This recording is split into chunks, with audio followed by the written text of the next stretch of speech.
So good morning, ladies and gentlemen. I think we're going to get started. We still have more folks joining us, but out of respect for the time and for those of you that were on time, as well as trying to make as much of the hour available as possible, we're going to get started. My name is Vince Hall. I'm the Executive Director of Future of California Elections. For those of you that don't know us, Future of California Elections was formed in 2011, and it is really a broad cohort of organizations from both the government sector as well as the nonprofit sector that are working to modernize elections and expand participation. And the work of Future of California Elections has made a significant impact in California. We owe a great debt of gratitude to the James Irvine Foundation for their generous support of Future of California Election, as well as the organizations that participate in our organization as well. We had our annual conference in February. The event was sold out. We reached our maximum capacity, and we had a lot of interest in some of the panels from those who weren't able to register for the conference. We also had interest from people who were at the conference but were attending other breakout sessions that conflicted with the sessions that we are replicating in these webinars. So we have this webinar today where we are essentially recreating a breakout session from our conference focused on redistricting. And then in May, we're going to have a second webinar which is going to highlight, recreate a different breakout session from the conference. That's going to take place on May 10th at 11 a.m. if you wish to mark your calendars. And the subject of that webinar will be Funding Democracy, the Future of Sustainable Election Funding and Governance. That will be on Tuesday, May 10th. But today's topic is redistricting. And to guide us through the conversation, I'm really pleased to welcome Kathy Fung, who's a very active member of Future of California Elections, but she is also the Executive Director of California Common Cause. And her role today is moderator, but she could easily be a panelist. She has a very significant amount of expertise in redistricting and in districting without the re, just districting pursuant to the California Voting Rights Act. So Kathy, welcome. Thank you so much for moderating today's discussion, and I'm going to turn the call over to you. Thanks so much, Vince. And a quick thanks to the Future of California Elections Collaborative for those of you who are new to that acronym, FOCE. Sometimes we say FOCE, sometimes we say FOCE. But that is a collaborative of nonprofit organizations that work in the community around voting and elections, as well as election officials, those who run our elections and administer the laws that are required to conduct a fair and timely election every cycle. So we've got a lot of folks who care about making sure that people have the right to vote and also a meaningful vote when they go and participate each election day. And I think that it's a important connection to the process of redistricting. So the title of today's session is Districting What? Understanding the Power of Line Drawing in Your Community. And today we're going to attempt to do a couple different things. We're going to start from the place of assuming that you know a little bit about what redistricting is, but perhaps you need a little bit of a primer. But also, as we look at this landscape, we want to introduce folks to some of the changing laws and requirements and processes and what we have to look forward to in the next decade. And so to start out with a bit of a primer. What is redistricting? This is the process that takes place usually every 10 years, right after we take the census. Usually that's the next one up will be in 2020. We'll have a round of looking at the new numbers, and at the national level, the Census Bureau will determine what the new population of each state is based on responses to the census, and will engage in a process called reapportionment, where they apportion the number of congressional seats in the House of Representatives to each state based on population. A little bit more complicated than that, but in simple terms, then For a state like California, where we have a population that is growing, that means that in past years we have grown in the number of House of Representative seats, and it's the reason why we've got 53 seats, and other states may be growing or shrinking relative to other states, and so their number in the House of Representatives will go up or down based on their population changes. Okay, so that's step one. Then step two is you use those same numbers, and you're looking at the population of each state, and you're saying, well, our number of congressional members may have changed or it may have stayed the same, but you want to make sure that each district, each congressional district, has the same number of people in it. There was a case recently, Evanwell v. Abbott, that made its way to the Supreme Court that said maybe we shouldn't be looking at total population, we should be looking at some other number like voting, people who are eligible to vote or people who are registered to vote. And the Supreme Court said, actually the common practice is to use total population. There's no reason to change from that. Do stay with that if, they said that this is a should. Now, we may see litigation coming down the line that says we as a state, probably not California, but another state, wants to use some other number other than total population. This question is still somewhat open, but for the time being, as we talk about how redistricting will work in California, let's start from the presumption that we're using total population, and we are dividing by 53. That gives you the ideal number of people in each district, and now you're going to engage in a process called redistricting, where each one of those congressional districts should have close to the same number of people in it. That process gets replicated all the way down to every level of government that has districts. Now, not every level of government has districts, but for the most part, our state Senate, our state Assembly, and then when you go on down, many city councils, certainly our boards of supervisors at the county level, and many school boards have districts. And so, as an example, in Los Angeles, we have 15 city council districts, and each one of those city council districts will be redistricted in order to make sure that they each have the same number of people in it. That's the process that we engage in somewhere in the range of 2021. Sometimes it bleeds into 2022. Sometimes it lasts for a long time because of litigation. So as we talk about how redistricting should work or can work, there are a lot of open questions. As I've mentioned before, one of the questions that was recently litigated is what's the base number that you're going to use? Is it total population, or is it people who are eligible to vote, or is it people who are registered to vote? We've resolved that temporarily to say that at least according to the Supreme Court, total population is a number that can be used and maybe even should be used. The next question is who should be drawing those lines? And then an additional question is for those jurisdictions that do not have districts, does it make sense for them to move to a districted form of allocating votes amongst representatives, or is there some other way of allocating votes? So we'll be talking about all of those questions today and how California has started to resolve some of those questions, but also there are some new laws and proposed laws that are coming down the pike that I think some of our speakers would love to share with folks. One of the things that California has become a model for is creating a different body to draw the lines at the state and congressional level.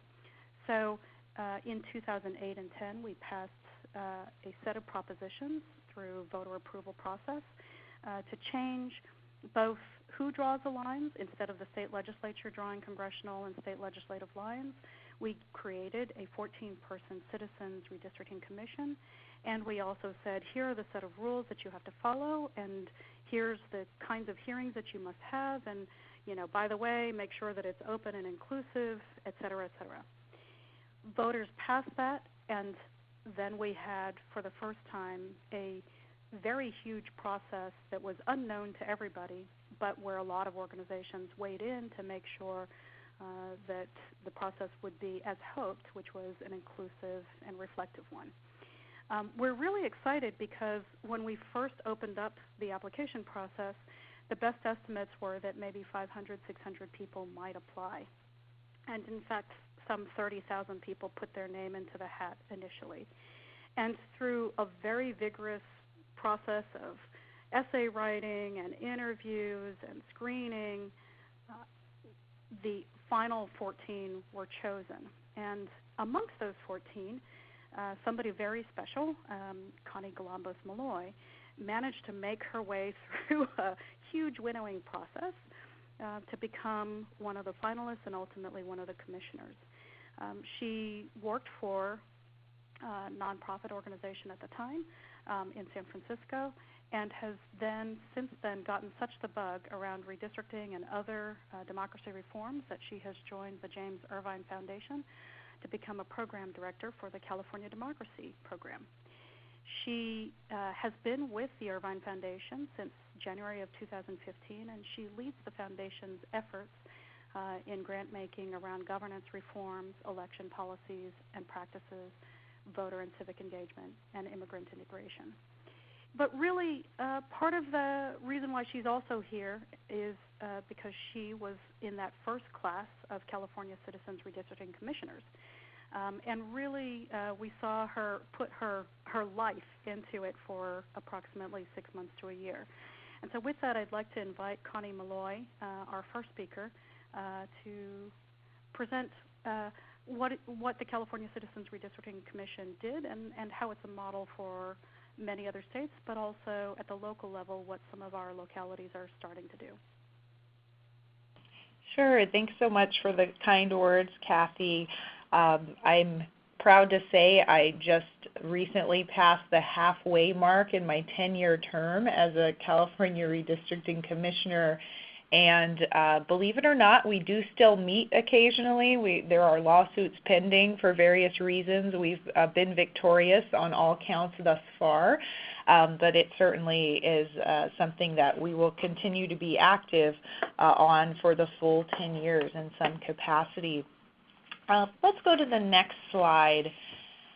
Kathy touched on some of these points. I really just wanted to emphasize from a citizen's perspective, before this working on these issues became my day job, I was quite appalled when I learned about how redistricting actually happened, that really it wasn't voters choosing their elected representatives, but elected officials that were drawing their own boundaries for their districts. I mean, can you imagine a more flagrant conflict of interest? And to furthermore realize that the impact of that was that the way that the elected officials and the political parties worked in concert, that their careers and their roles in those positions were almost always safe. One interesting data point is in the 8 years from 2002 to 2010, when you looked at nearly 800 different state and congressional races, only 5 of those seats ever changed parties during that time. And there's many different cuts you could do around the data, but it clearly the game was rigged. And so, decided to throw my name in the hat because I felt more compelled that if there wasn't an opportunity to be part of a solution around this, that I would welcome the opportunity. Let's go to the next slide. Kathy touched on this. Voters really spoke with their votes around both passing the Voters First Act, which focused on the Senate, Assembly, and Board of Equalization districts, and then the second, which passed in 2010, was expanding essentially that same model of the commission to include congressional districts. So it initially established the commission with that first act, and then gave the commission more work to do even before they had actually been seated for those initial tasks. Next slide. And so here are the initial commissioners that were tasked with this developing and testing this new model. There were 14 of us, complete strangers, and we had about 8 months to get sworn in, to work together to launch a statewide agency, to hire a team of specialized staff and consultants, to conduct an outreach process that would really be representative of the both kind of demographic and geographic dimensions of diversity that we have here in California, and that outreach process was to inform 177 distinct district maps and all of the legal analysis that had to go into formulating those in a way that was compliant with the Voting Rights Act at the federal level. Each of those maps then, we had to write a narrative report around what that map meant, how we had arrived at that particular configuration. And we had to certify those maps with a multi-partisan vote. And so there had to be a supermajority of Republicans, Democrats, and others, declined to states or other parties, that would agree that these actually were the best representation based on the data and the testimony that we had to work with. We went through that entire process live in public as we traveled up and down the state. And so everything that we said or did in relation to this process was live streamed and archived and minutes available for the public. So it was quite a microscope to be under for this kind of experiment in democracy. Next page. With the public input process, just wanted to add a bit more detail there. So we did a total of 34 public hearings. The farthest north we went was Redding, the farthest south was San Diego, and quite a few stops in between. We did a first round of hearings that were prior to ever putting any lines on the computers, just to hear what the public interests were and concerns and priorities.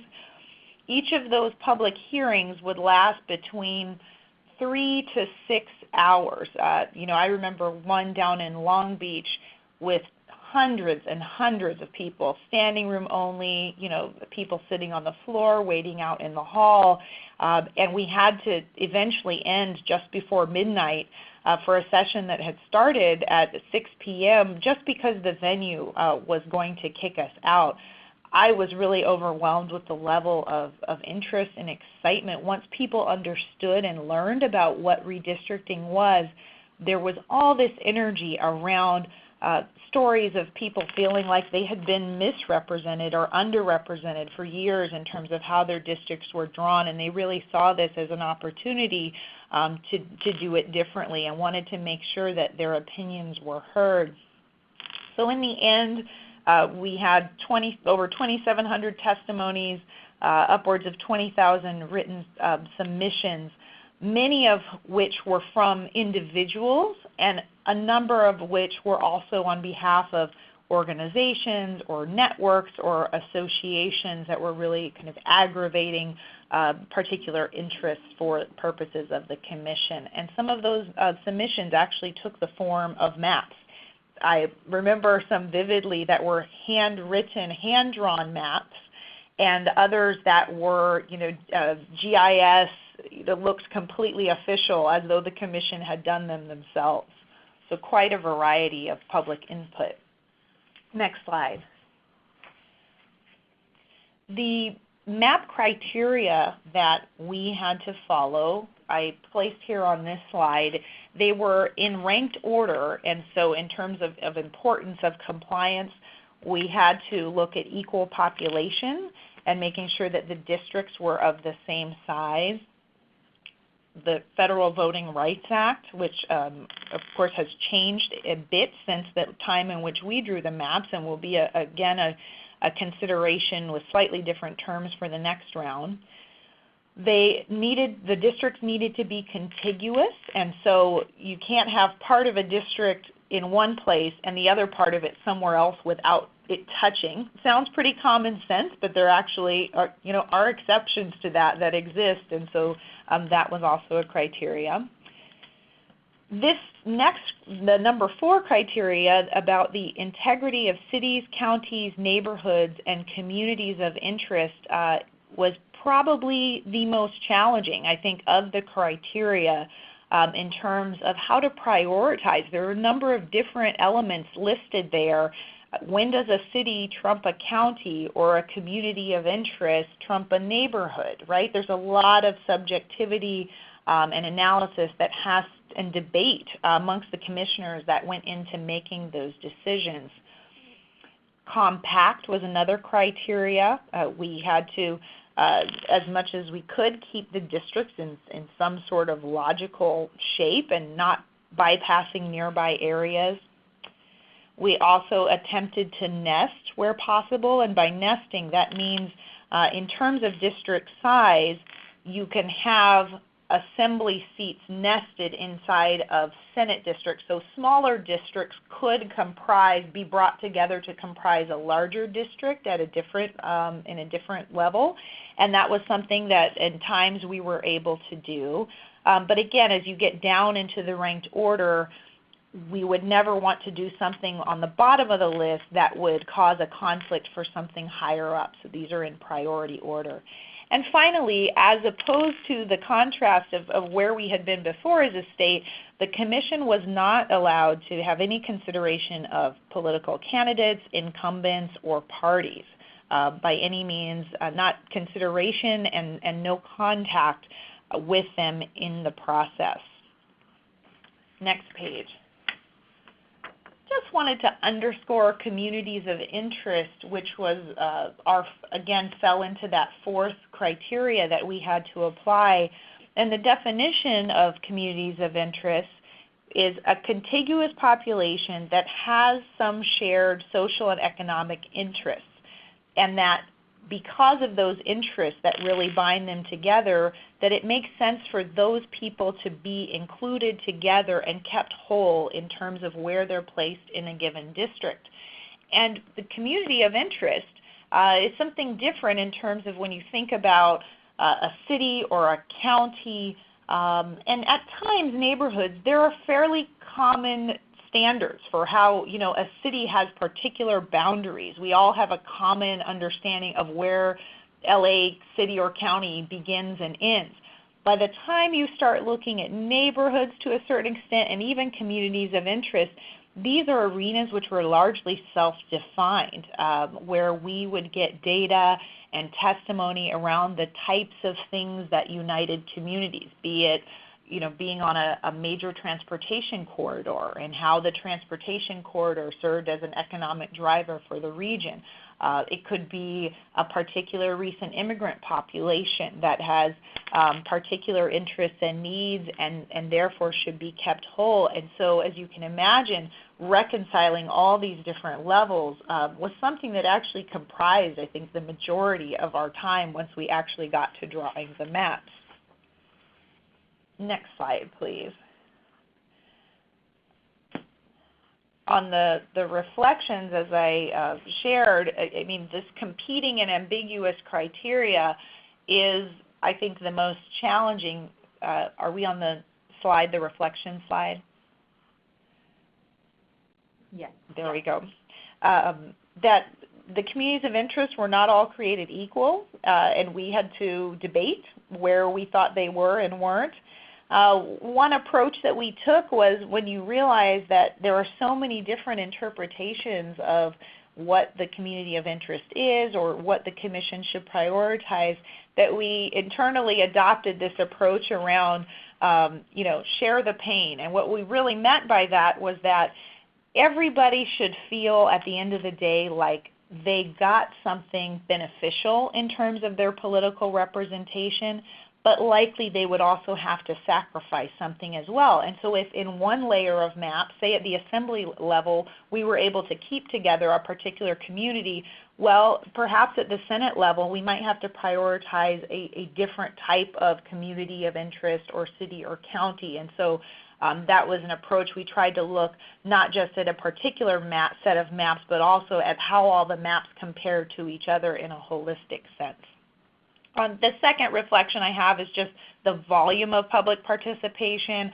I gave you a flavor of it when I first started the presentation, just the volume of input that we received in different forms, and then also the quality of that input. It was not all created equal. There had to be some judgment calls around what was valid information and what wasn't, and the content we received really had to be vetted, all on a very compressed timeline. So, was it a perfect model?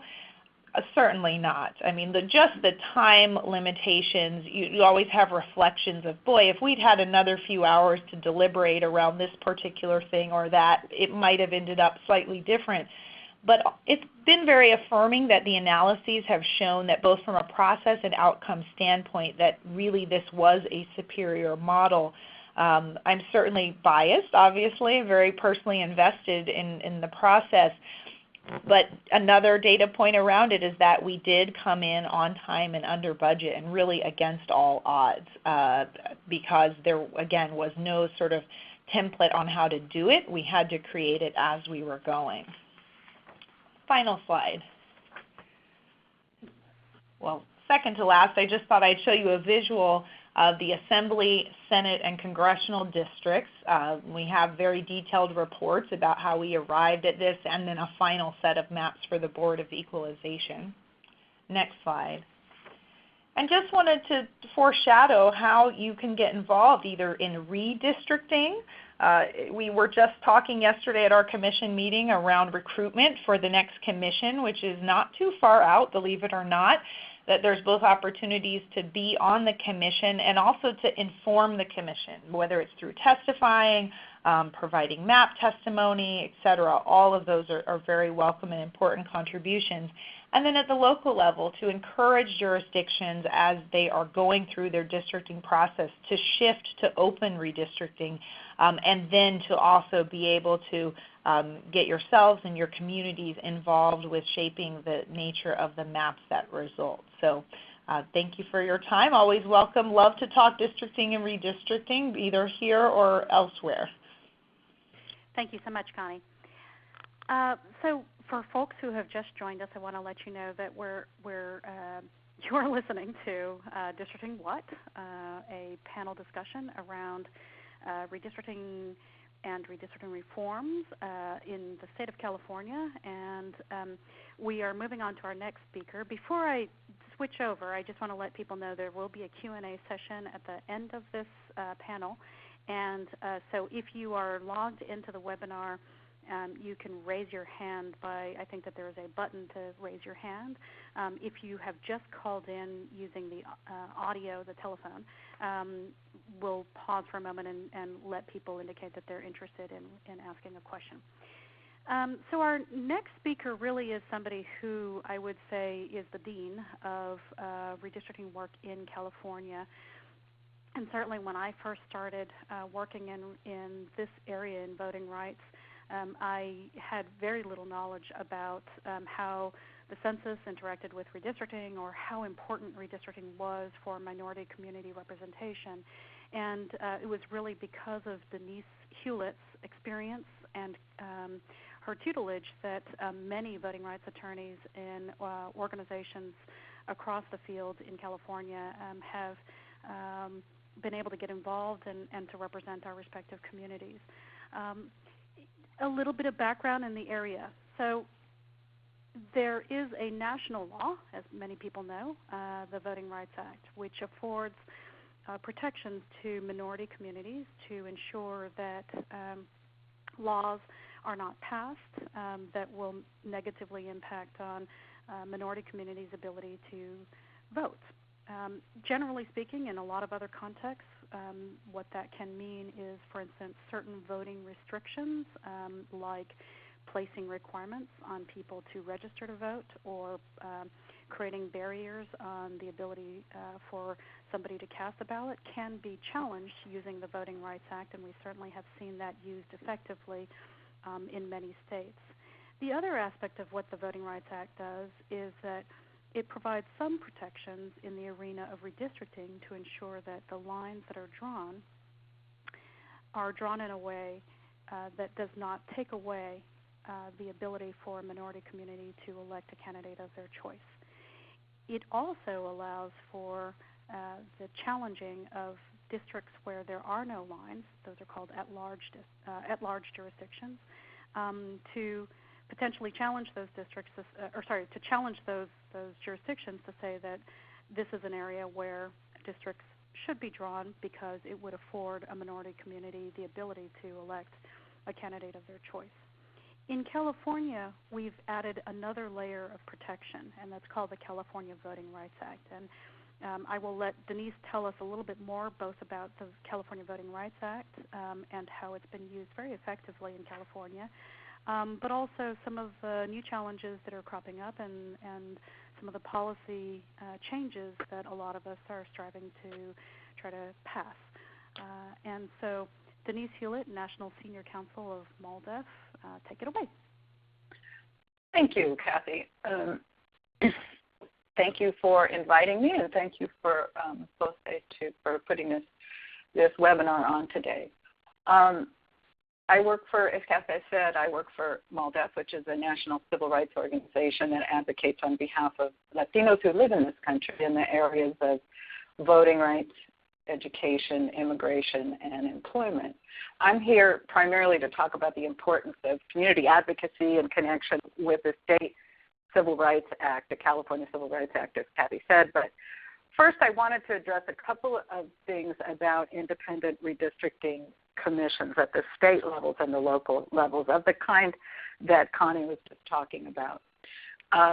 Line drawing commissions that are independent as an alternative to state legislators drawing their own districts, they are the inevitable wave of the future, and they're heralded as a solution to districting by self-interested politicians who are only trying to protect their own incumbency, which is to be expected.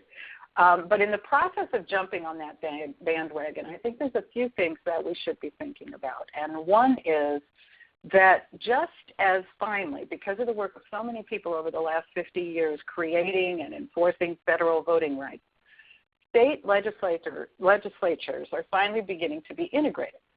The line drawers are finally beginning to be integrated, and they're finally beginning to count people of color among their number.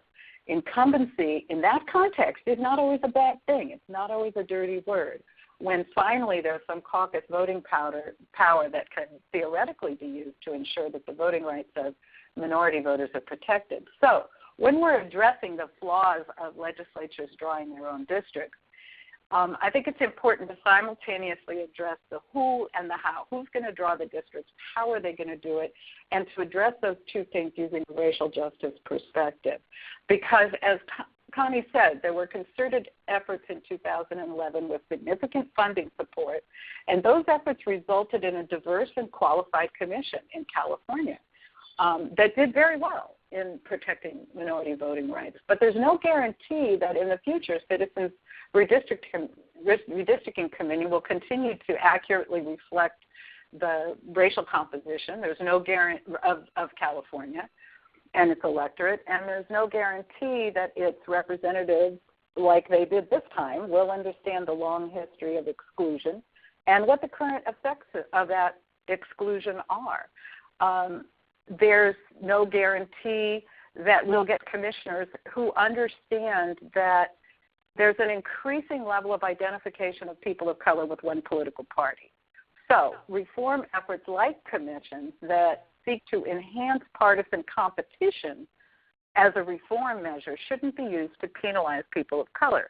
Commissioners have to be willing to have a broader discussion about what electoral competition really is and what the long-awaited benefits of incumbency of representatives of color should mean in the context of redistricting reform beyond simple partisanship or partisan balance.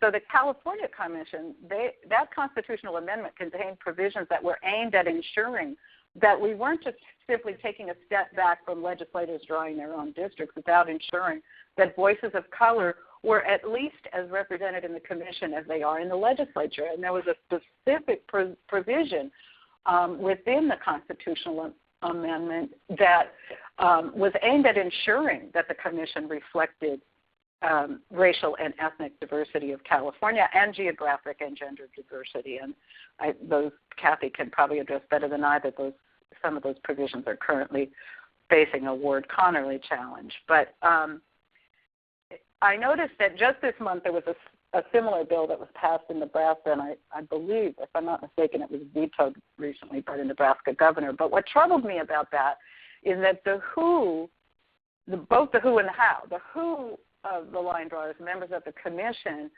that were selected by a process in the legislature, had great care toward achieving partisan balance and the elimination of conflicts of interest, but no mention of any kind of race or ethnic diversity.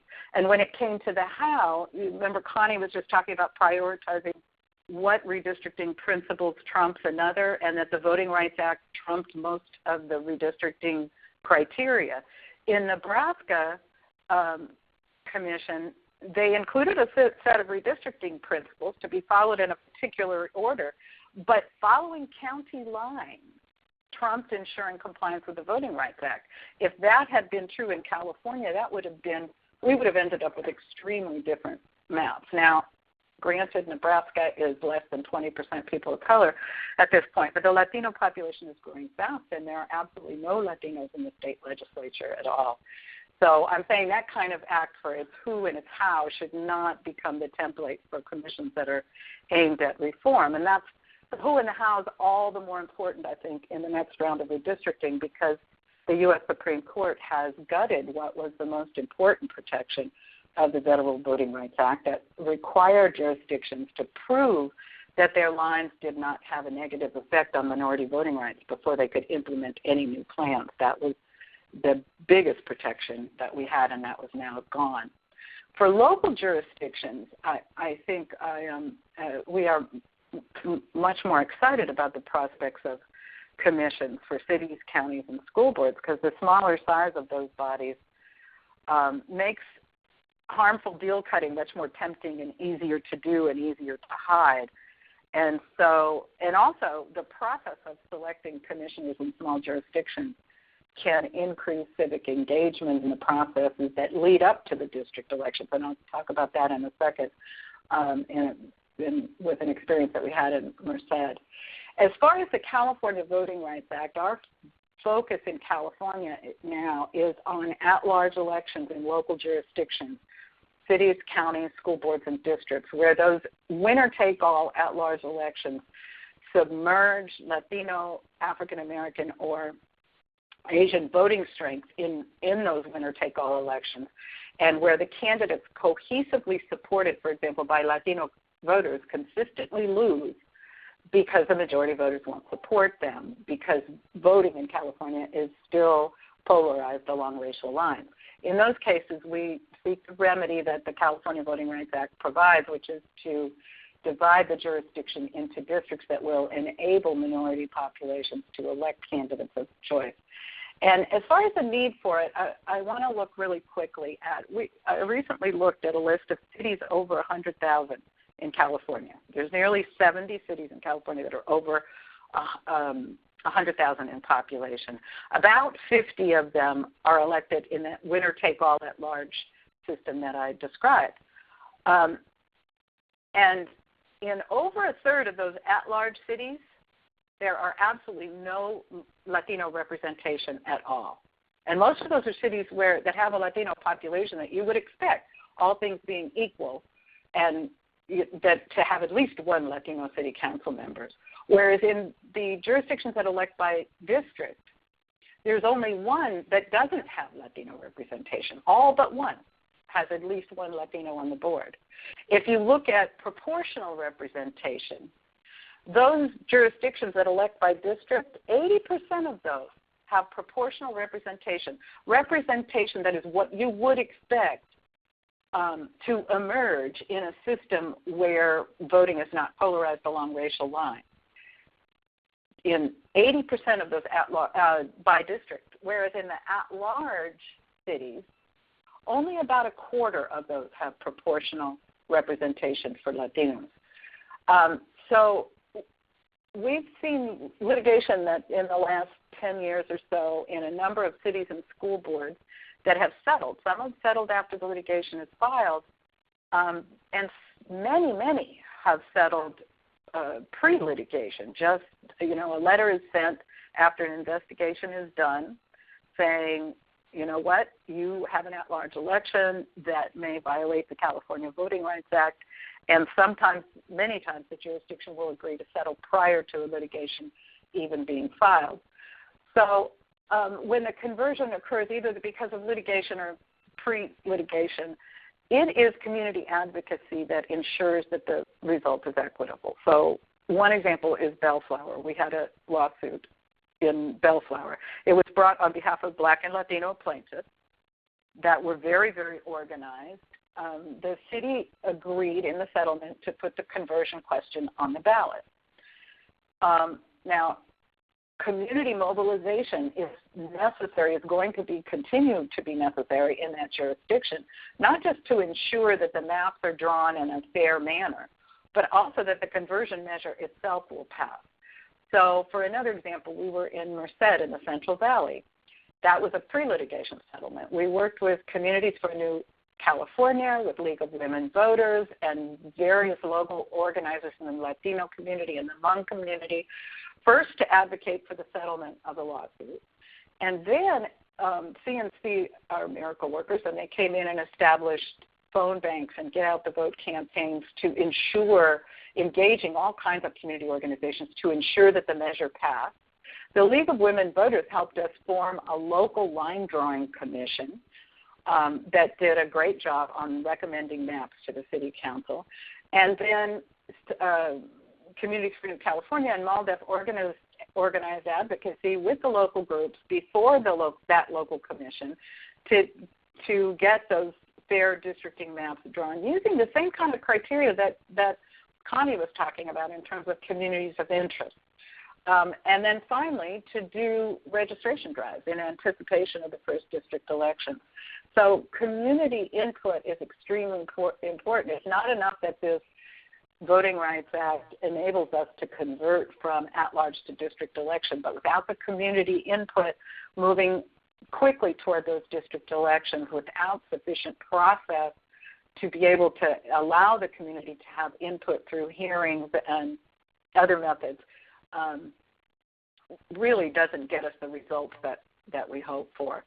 So finally, the last thing I wanted to talk about is there's some legislation up right now that will help to facilitate conversions from at-large to district elections where in cities and special districts where the local jurisdictions realize that they may be violating the California Voting Rights Act and wish to convert.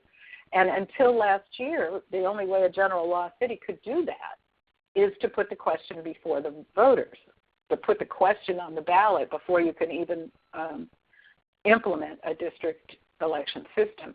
Well, last year, SB 493 gave city councils the option of being able to do that conversion by ordinance and not have to hold a separate election to decide that question. And that facilitated compliance with the CVRA, and it saved the money of an extra election. The only problem with that is that it had a cap of 100,000 population on it, so it only applied to small cities under 100,000.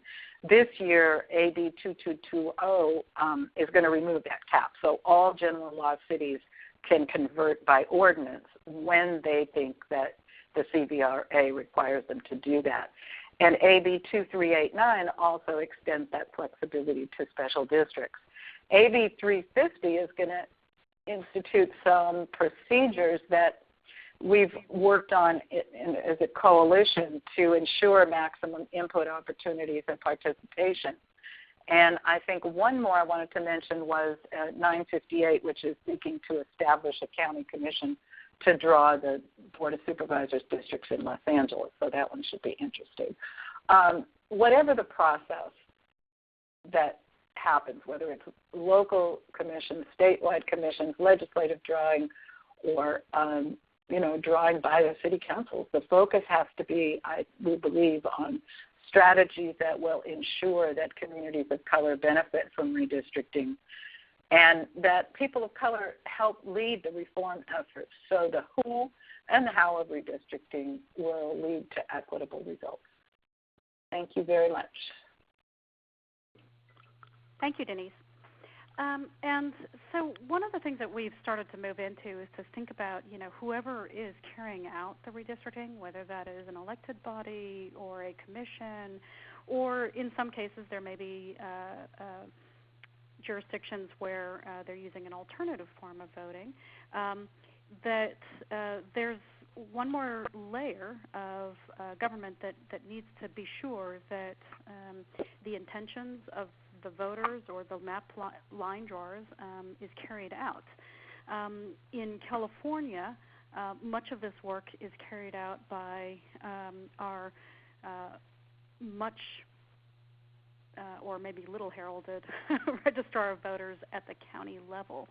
And they are, in many ways, the people who are making sure that the lines that are voted on by a commission or a local jurisdiction look and are carried out the right way, so that when we run elections, that we don't have strange hiccups. And before we had our last panel, I had no idea how many hiccups were possible until our registrar of voters from San Diego County, Michael Vu, gave us a primer on just how complicated that can be. And so without further ado, I'd like to introduce the person who for about 20 years has been in charge of running elections in various jurisdictions, and now is responsible for election administration in the third largest election jurisdiction in California, San Diego County, Michael Vu.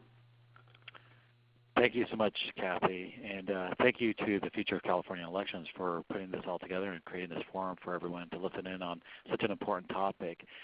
So let me, if I may, just take a little bit of time in terms of my background as it relates to redistricting. When I first started my career in election administration, which was frankly happenstance, how I fell into it, but one of my first roles was to bring in geographic information systems to the county of Salt Lake. So that would be Salt Lake County, and in the elections office there did not have a GIS program like it does today, and so we incorporated GIS in there, and I was responsible for that new program inside the county. And so I had to learn all about GIS and what all these different lines meant, and all the different terminologies as it relates to geographic information systems. And part of that task in 2000. Prior to 2000 was going through this redistricting of, at the time it was a commission form of government, and they were going to a council form of government in the county. And so our elections office was tasked to redistrict the county into 6 council districts, and then 3 additional council districts were going to be at large. Never did I know the complexity around redistricting until I had gone through the actual motions of doing such.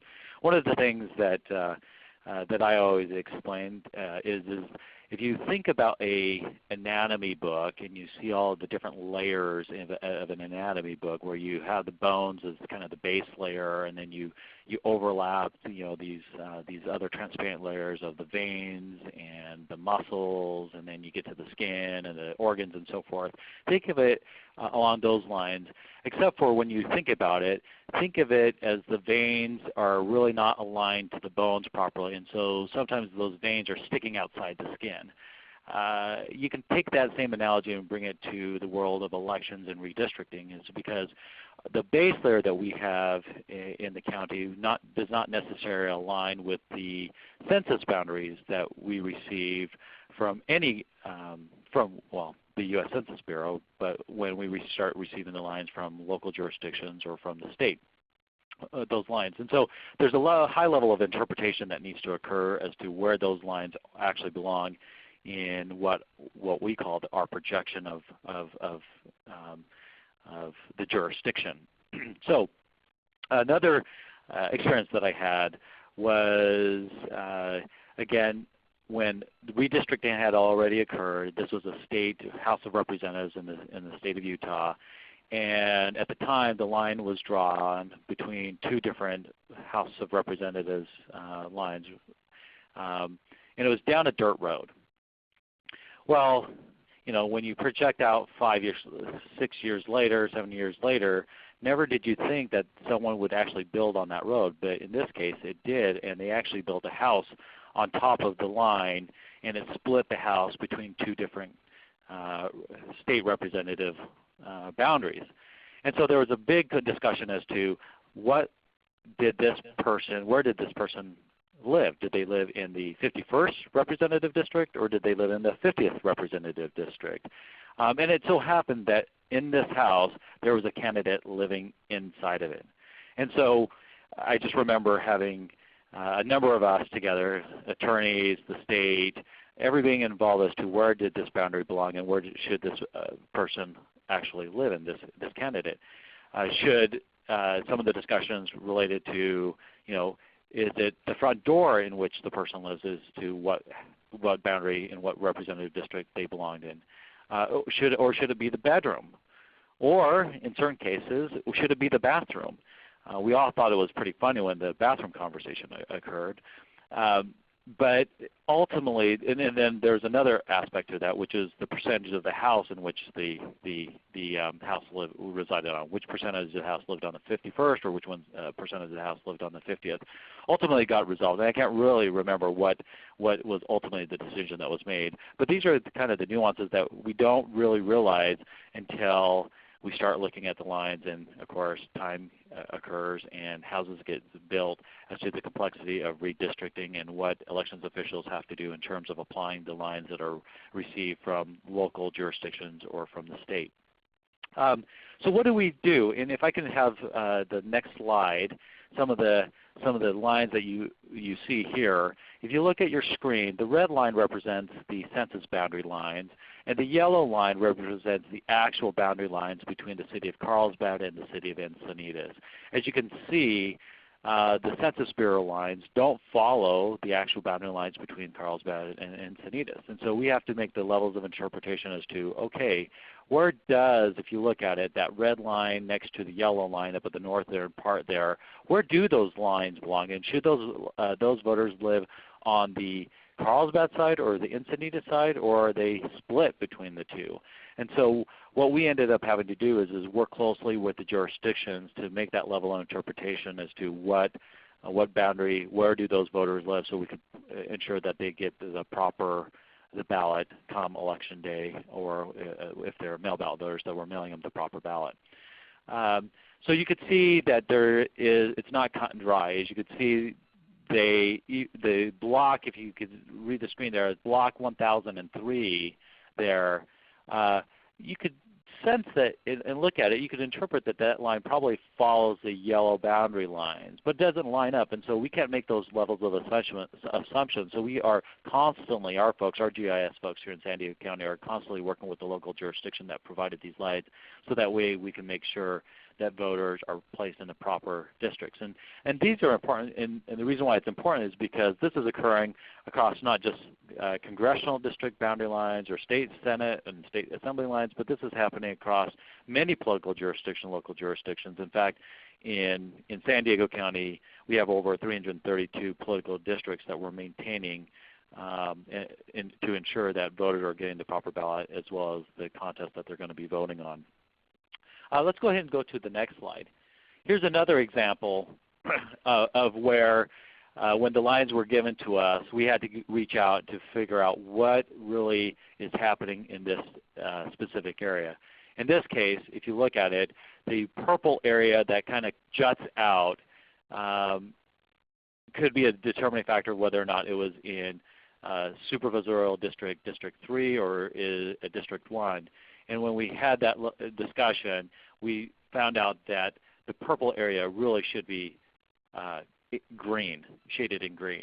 And so that gives you another area of, okay, what is the intent, and what is the interpretation that we need to make to ensure that we're interpreting these lines correctly. And let's go to the next slide. Okay, so here's just another area where the tan colored boundaries and the purple area comes together. And if you look at essentially the center of this drawing here, you will see that there's a couple of lines that are pointing left as you're looking at it. another area where we had to determine whether in fact this line was correct or not correct, and are we interpreting the Census Bureau lines correctly.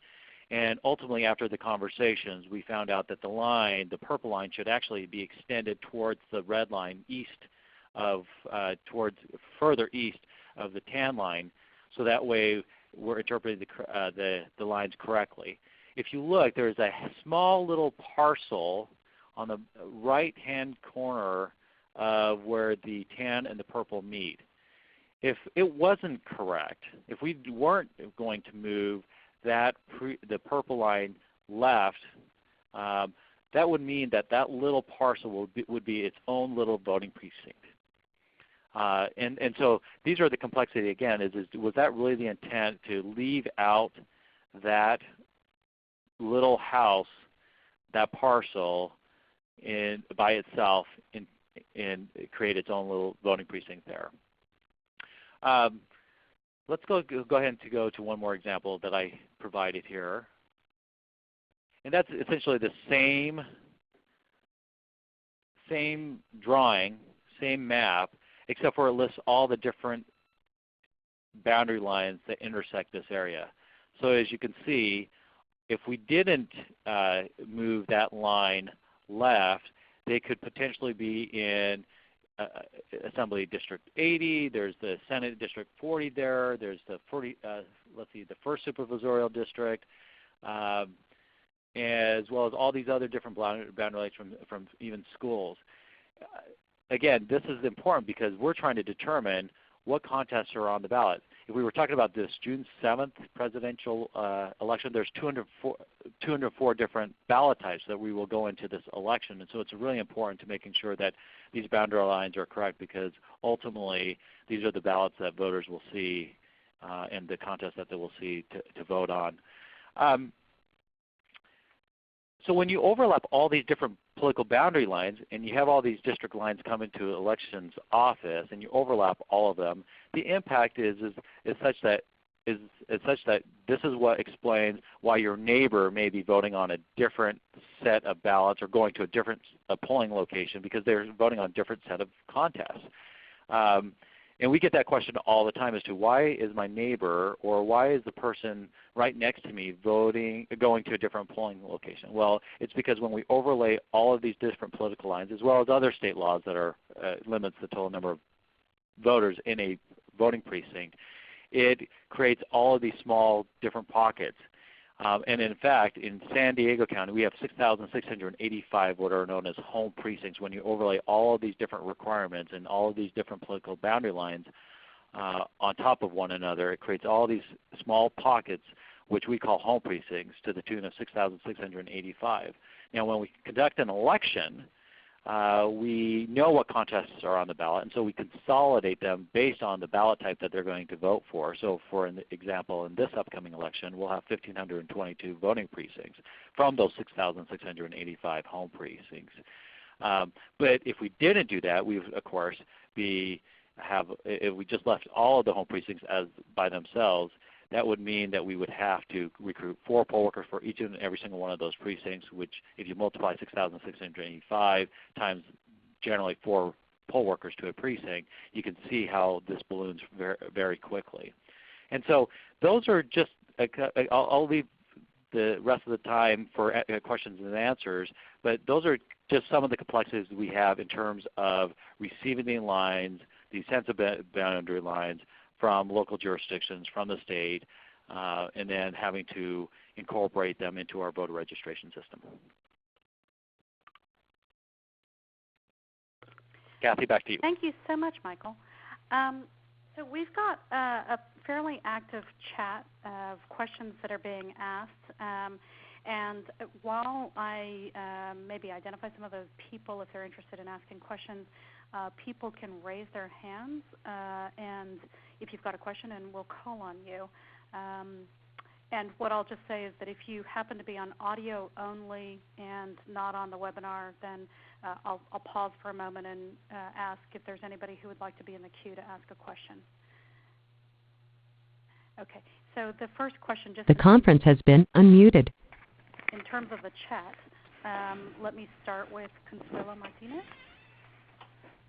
Hi, Consuelo, are you there?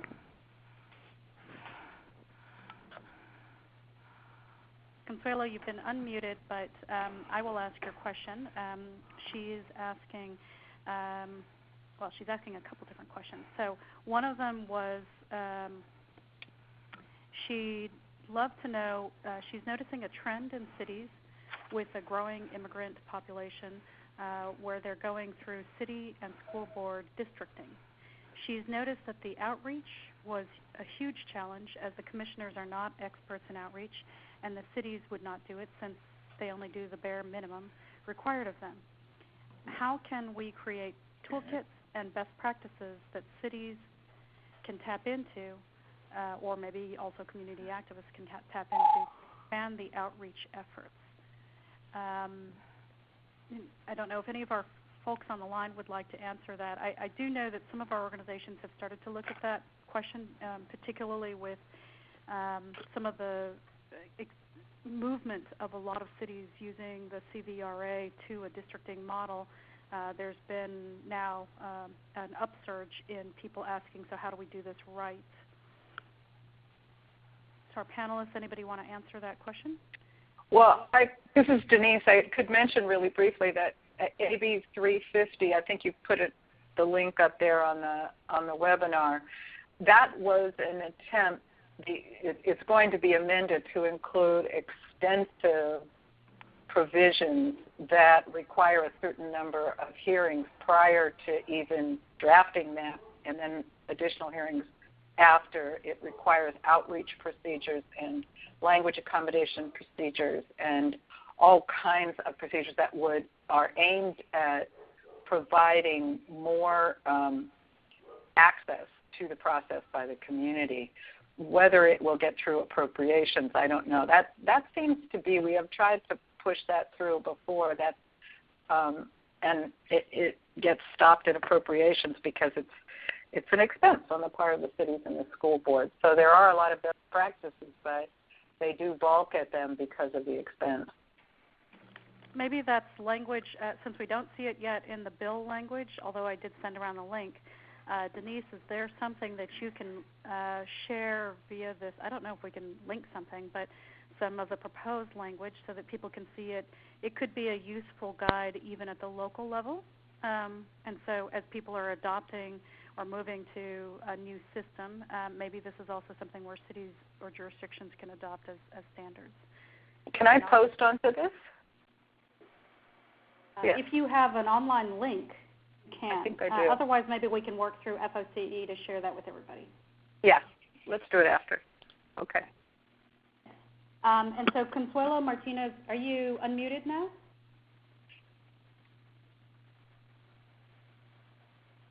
He also asks to get the bill numbers again and additional info sheets if available.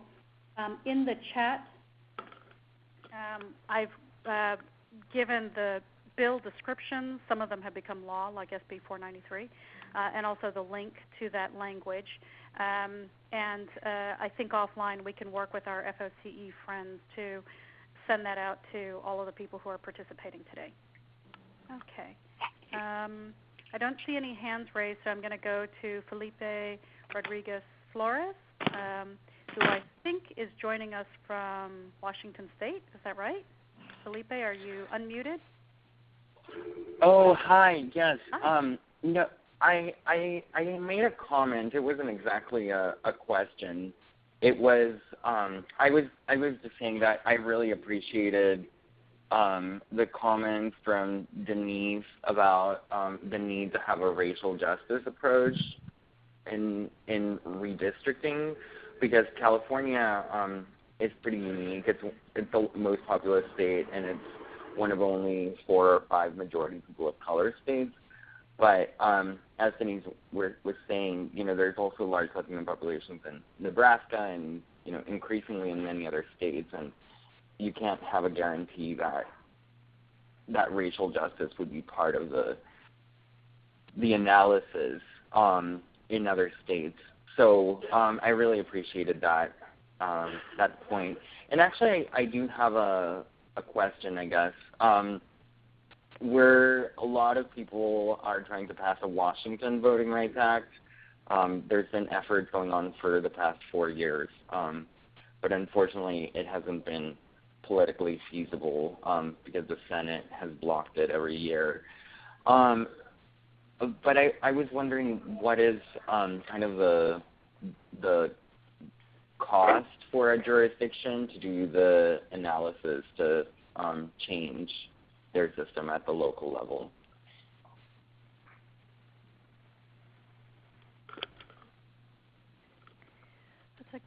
You mean the cost to determine whether they need to switch to district building? They don't generally do the analysis. It's usually the people like MALDEF and the ACLU and Asian Americans Advancing Justice and organizations like that that do the analysis to determine that there's a problem with the at-large election, and then inform the county that there's a problem. A few of them hire demographers to then look and see whether a district can be drawn, and that cost rate, varies wildly. There are, some demographers putting their kids through college on this lately, but it varies wildly from one to another.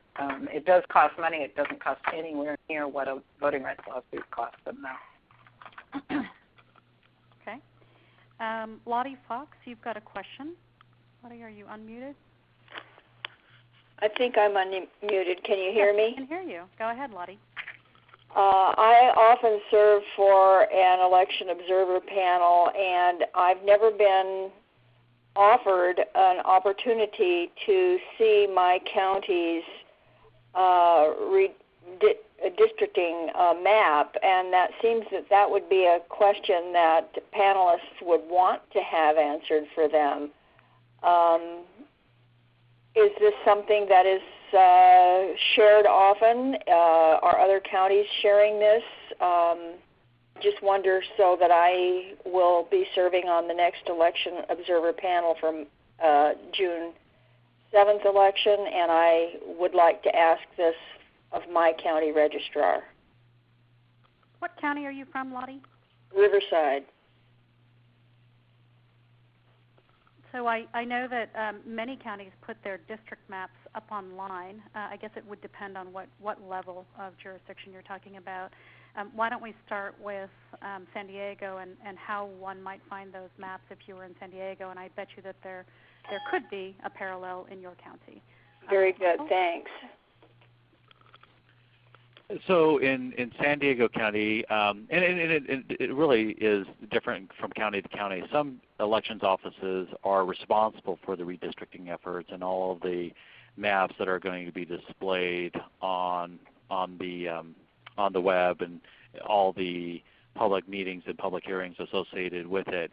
In San Diego County, that was not the case. Our office was not responsible for the overall redistricting and all the GIS work associated with it. We ultimately received the lines from the group that was formed specifically for redistricting, and once the Board of Supervisors had approved those lines, then at that point in time we received those lines and incorporated it into our voter registration system.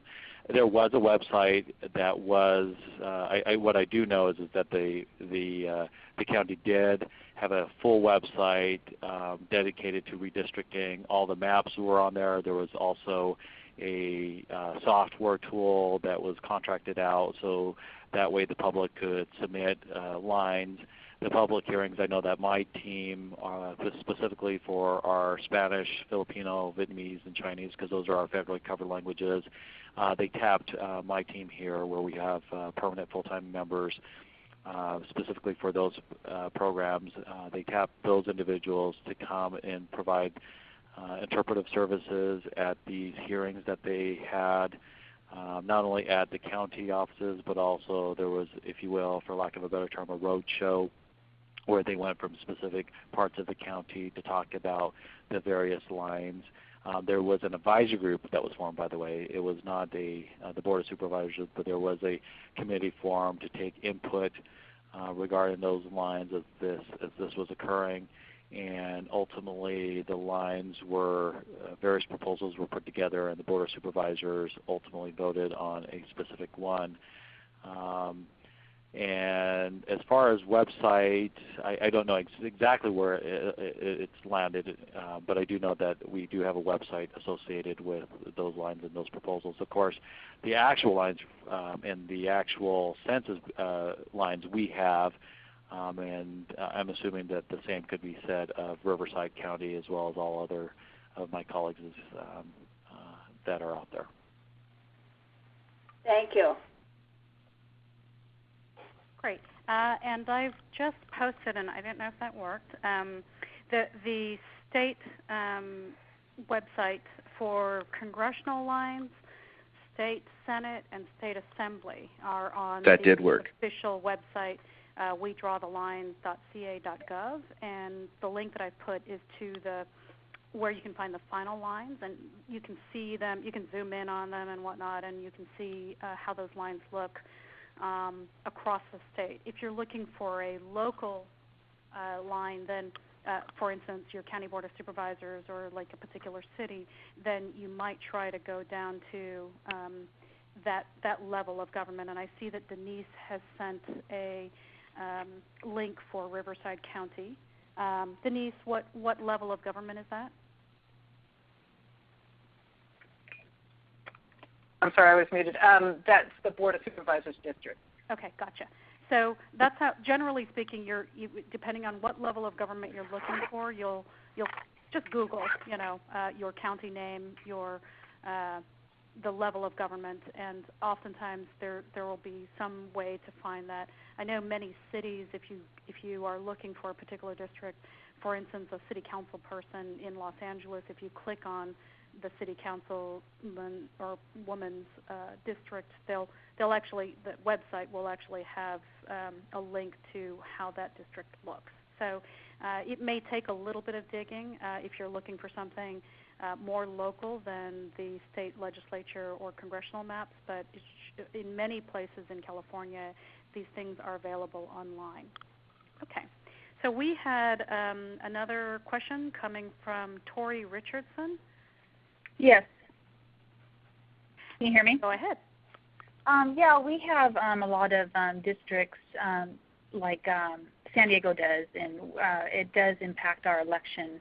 When the census tracts cut through parcels and cut through these areas of homes, and we want to know how to go about. We have a lot of those areas, and we have to call the Census Bureau. We have to figure out where these actually, what parcels are on what side. Are they in the 51st Congressional, 42nd Congressional? Because they're splitting a lot of these, homes or tracts. So, and if you're trying to keep these communities together, my question is, why are we cutting them up and taking one parcel out and the other one and creating its own separate ballot type at that point? So is there, my other question is, why are we doing that? And my second question would be, is there a way to get these maps before they're finalized so that we can look at them at the county level and make suggestions as to redraw those,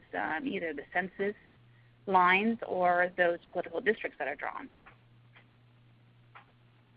Is there time to do that? So that I'll pause and say sometimes it may be intentional, but a lot of times, as Michael Vu has indicated, it's not intentional, but somebody has to point it out to the right person so that they, as they're looking at the map, they can catch that. And we saw some examples where, thankfully, Michael Vu and people in the San Diego registrar, for instance, were looking at corners of, where those districts were being proposed and trying to make sure that, there wasn't an accidental drawing of, say, a single house out of the rest of the neighborhood. That said, when you think about it, he zoomed in on a particular nook of a district, and right. There's thousands of nooks. So I think, Michael, what would you suggest, if somebody had that level of attention to a particular district and how it was being drawn, should they share that information with their registrar, or would it be better to share it with an entity like the statewide database at UC Berkeley that's trying to collect this at a statewide level? So Carr McDonald, and I should say that back in 2000 or prior to 2000, the Census Bureau lines were cutting across parcels and tracts, and that's still going on today. But to defend, if you will, the Census Bureau on behalf of Carr and right. Said that they've come a long ways, and I believe that they have come a long ways, except for the projections that the U.S. Census Bureau has is such at a high level that they don't necessarily see what's actually happening on the ground when you start zooming into a specific jurisdiction. So that's why it's not perfect by any means. Having said that, I know that Carr McDonald has sent out to me, I assume to many registrars out there as well, that the Census Bureau is starting to reserving those lines now, to start asking for input associated with the census tracts, the boundaries, the block groups, and this is it's actually happening now. And I don't know what date the deadline was, but I do know if you reach out to Karen, she'll be able to point you in the right direction. For our county, it's not the registrar's office that would maintain these boundaries. There's actually a larger conglomerate, if you will, a consortium of cities and the county working together, and it's called SANDAG, that is responsible for, if you will, the parcel layer, right? And working with the Census Bureau. Yeah, we have the what we call the RCIT, which is our Transportation and Land Management per se, and they're working with Karen and figuring out that lower the level of parcels of what they're splitting. So, and they should be working with them. But when we come to it and we see these boundaries, like we did 8-10 years ago, then that would be great if we could have them beforehand so we can look at them, or if there's any things that are being split like that, so we don't get into that problem. You know what I mean? Yeah, so I do. Well, we didn't have time, to do that. So we had hundreds of, I shouldn't say thousands, but probably hundreds of these questions, and we just went right to the source. We went to Karen and say, okay, well, you let us know whether this home is in the, what congressional district, because we can't tell. Like you said, it was a dirt road, there was nobody on it, and then 5 years later they build on it, and what do you do, So those questions we posed to her, and we tried to, and then if we had to split it, we had to split it according to the census tract. The difficulty is that the census boundary lines exist on, they use multiple points of geography to draw their census boundary lines, whereas we're looking at it from, use from power lines to rivers to mountainsides and all these different layers. For us, we're needing something a little bit more black and white, which is it has to be down a specific, parcel boundary line, or a specific, something very clear and cut, and then that's not always the case. And so for us, we worked with the local jurisdiction and they worked with generally their consultant, because they bring on consultants too as to where that boundary line is. And we've went so much as is contacting the U.S. Census Bureau to get as much information associated with it than just the boundary lines themselves. And so they pointed us to specific parts to their website that we could find out a little bit more about that boundary line and what the intent was. Right. Okay. It just sounds like maybe the registrar should get more involved in. I mean, is there a way we can share our parcel data with them, or do they ask for that as a layer? I apologize, but I'm gonna have to interrupt, because this is a really powerful and important conversation, but we're actually over time. Oh, so, yeah. Okay. Yeah. Hi. So what I will just say is, I think that Karen McDonald is in many ways the right person, because she is the person who manages what's called the statewide database. And so if folks look at the chat box, and it sounds like, Tori, you're already connected with her, but for other folks who are looking at this, you've got her contact information. She may be surprised that there's all of a sudden people who are calling her up. But that is what the statewide database at UC Berkeley is very much responsible for. And the beauty is that now, between a combination of having Google Maps and some other software, it's easier for regular folks to identify when strange nooks and crannies that ought not be there can be identified, and so a census block can be redrawn to reflect where communities are changing. And so I think that what we've got is a lot of ways now for people to participate at the local level, but also in shaping and changing our state laws. I would be remiss if I didn't mention that we've mentioned a couple of good laws or bills that are making their way through the legislature. There's one more that gives locals the option, and that's 1288, that would give local jurisdictions the option of switching to a different kind of voting, not districting, but ranked choice voting or IRV. So if folks are interested in that, I'll post that up on the chat as well. So with that, folks, if you've got any additional questions, you are in touch with the Future of California Elections folks, and please, please, please feel free to shoot those questions over to Vince Hall or Stephanie Jimenez or Astrid Garcia, and they'll be sure to try to forward it on to some of the presenters who are on this line, and we'll try to keep that conversation going so people have the information that you need at hand to be full participants in the upcoming redistricting rounds. Thank you so much, everyone, for staying on the line, and thank you to FOCE for hosting this call today. Thank you, Kathy, very much. Bye. Thank you, Kathy, for moderating. We're so glad to have you, and thank you to our panelists. And thank you to all of you for calling in. We hope to hear from you or see you again on May 10th for our next webinar. Goodbye, everybody. Bye. Bye.